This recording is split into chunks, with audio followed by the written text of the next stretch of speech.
está muy centrada en la forma como observamos las diferentes realidades, cómo comprendemos, cómo hacemos lecturas del mundo. En esa medida, si nosotros trabajamos en términos de educación contable, en la formación de los contadores y en nuestra misma formación, porque los que somos docentes pues seguimos en un proceso de formación y de aprendizaje y de construcción de conocimiento, si la forma como nosotros entendemos el mundo desde nuestra academia es una forma reduccionista, es una forma lineal, con, digamos, bajo nivel de interpretación, entonces, ¿qué podemos esperar del trabajo que puedan hacer las futuras generaciones de contadores?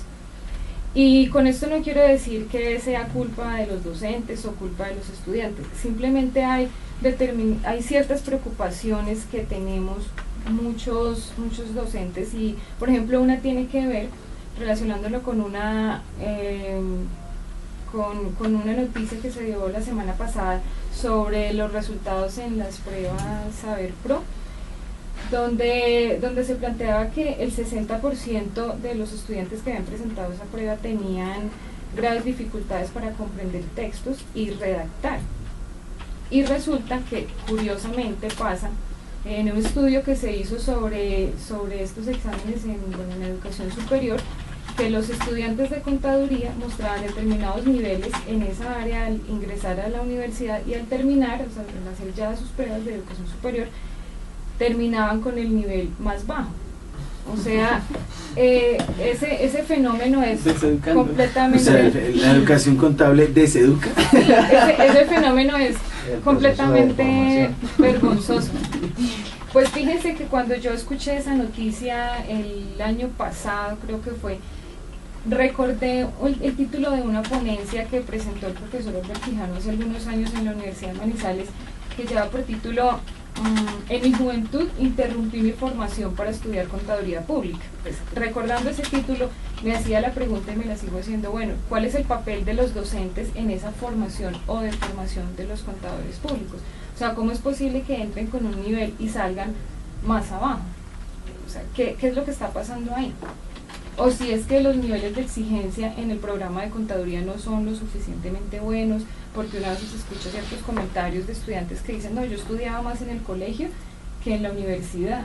Entonces, no sé, a mí ese tipo de cosas me ponen a pensar mucho y digo, bueno, ¿cuál es la responsabilidad, el nivel de responsabilidad que tenemos los docentes o que tenemos los estudiantes o los directivos en esa crisis, que es para mí la crisis de la forma como observamos el mundo?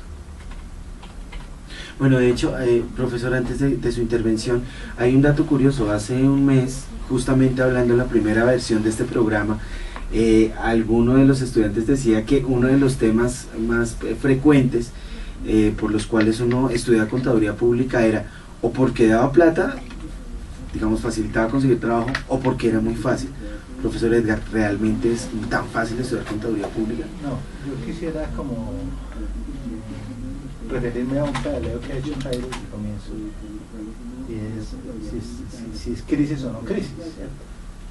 Porque creo que también tenemos que hablar de eso, ¿cierto? Es decir, nosotros asumimos que hay una crisis, pero uno se puede preguntar, es decir, a partir de qué criterios o qué parámetros es que nos están diciendo que nosotros estamos también en una crisis.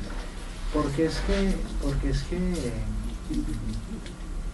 generalmente lo universal hegemónico, por ejemplo, para lo universal hegemónico, lo particular específico, si no encaja en ese universal, entonces es acertado, no está bien, es decir, está en crisis.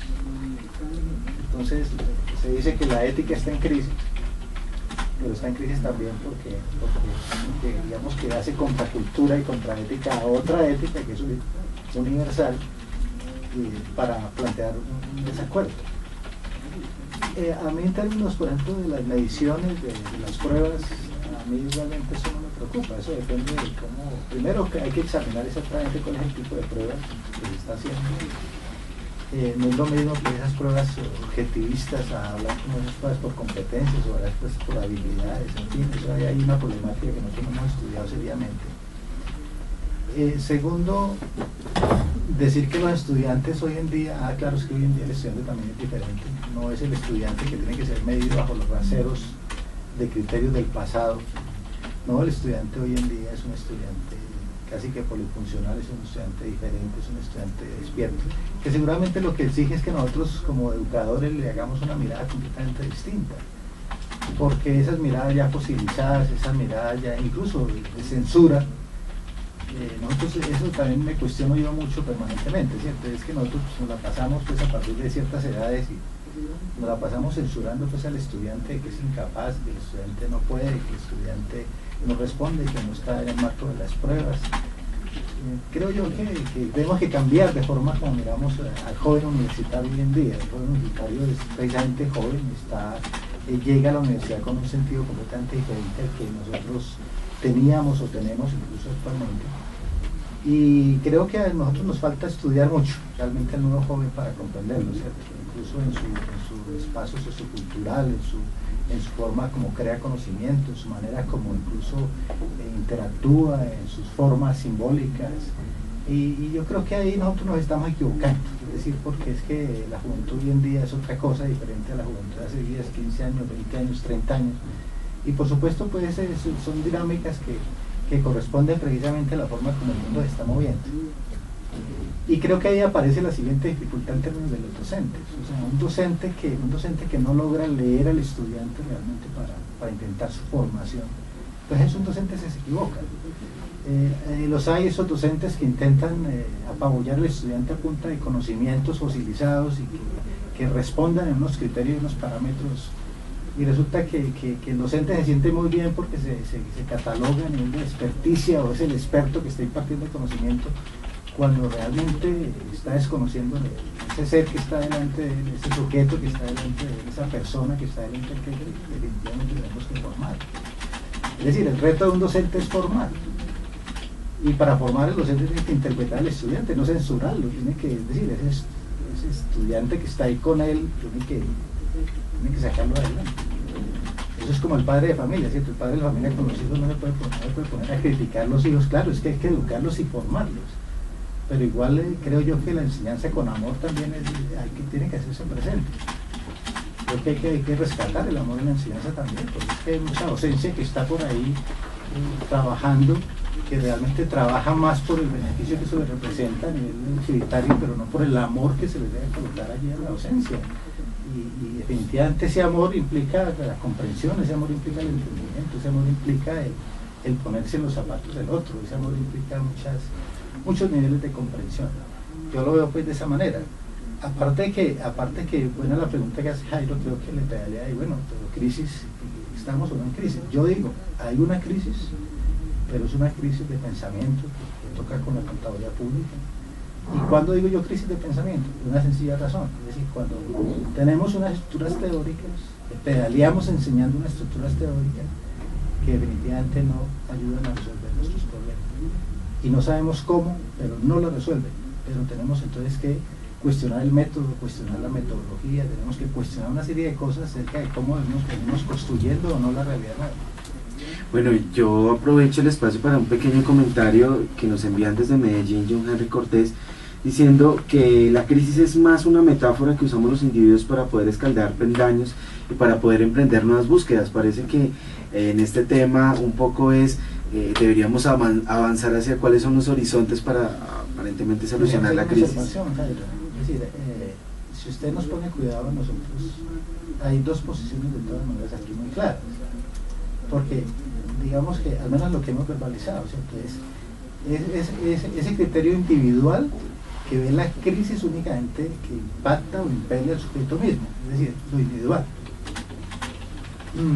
Yo no desconozco la importancia de esos planteamientos, porque me parece que son súper válidos, pero creo que miro las cosas también en el sentido de lo social, es decir, para mí ese es el conjunto de sujetos, nosotros como seres que estamos portadores de una acción, que nos tenemos que unificar allí, que tenemos que discutir para accionar.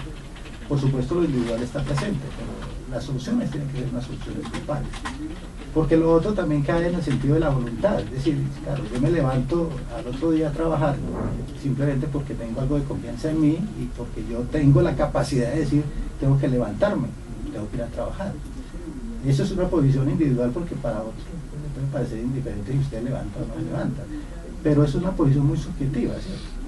Yo veo así la crisis desde el punto de vista individual, que si usted quiere no lo entienda como crisis, si usted quiere entiéndalo como crisis pero siga avanzando, bueno, es su posición individual, pero yo la trato de mirar más desde el sentido de lo social.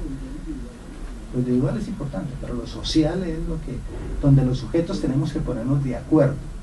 Es decir, somos los sujetos que tenemos que dar las discusiones para ponernos de acuerdo, porque la sociedad es de sujetos, eso es lo que yo respeto. No sumatoria de sujetos, por supuesto. Es decir, como un sujeto social que es capaz de, a partir del acuerdo, de movilizar realmente razones y argumentos para, bueno, para soluciones y para desarrollos, para propuestas, para impactos. Yo lo veo de esa manera. Bueno, profesor Daniel. Dos cositas. Cuando tú hablas de los orígenes, pues yo hago reflexión a dos cosas. Lamentablemente ese término de competencia se ha tenido mal interpretado, y lastimosamente por el competir hemos adaptado el competer. Y entonces nosotros hemos venido adaptando en los modelos de formación un montón de competencias de competir en nuestros estudiantes para que ellos puedan salir a competir en un mercado laboral donde pues, uno empieza a preguntarse, no tenemos relación con ese sector industrial, con ese sector empresarial, pero sí nos estamos adaptando a sus dinámicas, y son dinámicas cada vez más perversas, cada vez más precisamente llevadas por un conjunto social, por unas estructuras sociales totalmente descabelladas en muchos países. Entonces, señor. Sí, que me permite ahí que usted va en una línea de pensamiento muy interesante, y es que no se me escape, porque creo que debemos decirlo, creo que vamos por esa línea muy común, y es que también se ha entronizado una especie de pensamiento estratégico, o sea, en los estudiantes. Es decir, el pensar ya no es un pensar para una emancipación, es un pensar para un ser, digámoslo así, de un contenido distinto, sino el pensar es estratégicamente. Entonces pensamos que el estudiante tiene que apropiar el pensar estratégicamente, y estratégicamente es para mirar cómo le da la cabeza a los demás, ¿cierto? Lo que usted está diciendo, entronizamos competencias ahí. Exactamente.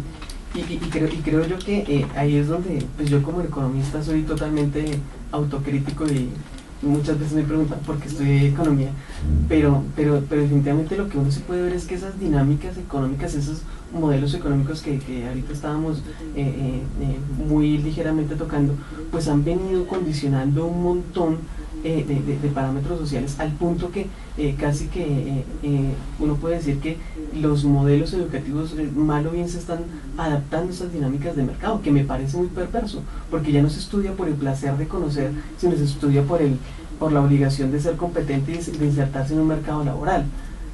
Y son las contradicciones, ¿no? Que miramos la educación también, pero se nos olvida mirar el aparato educativo, o sea, las formas institucionales que están presentes ahí, las universidades. Entonces uno nos explica cómo, por ejemplo, una universidad intenta progresar a partir de trabajar su modelo institucional desde el pensamiento estratégico, donde el pensamiento estratégico es claro, ¿cierto? Que hay unos que piensan y otros son los que unos piensan y deciden y otros obedecen. Entonces uno dice, bueno, ¿cómo entonces en la educación se tiene que hacer de una manera diferente? Cuando el modo institucional, la forma institucional, impele a que lo estratégico sea lo preponderante. Creo que hay que hacerle un cuestionamiento, y sin temor a hacerle un cuestionamiento al sistema universitario colombiano, en muchas de sus estructuras, porque ahí están pasando muchas cosas, son estructuras fosilizadas que en ocasiones no miran exactamente el problema de que la administración tiene que estar a servicio de la lógica académica, sino que lo hacen de una manera diferente. Creo que hay mucha tela donde cortar. Es decir, que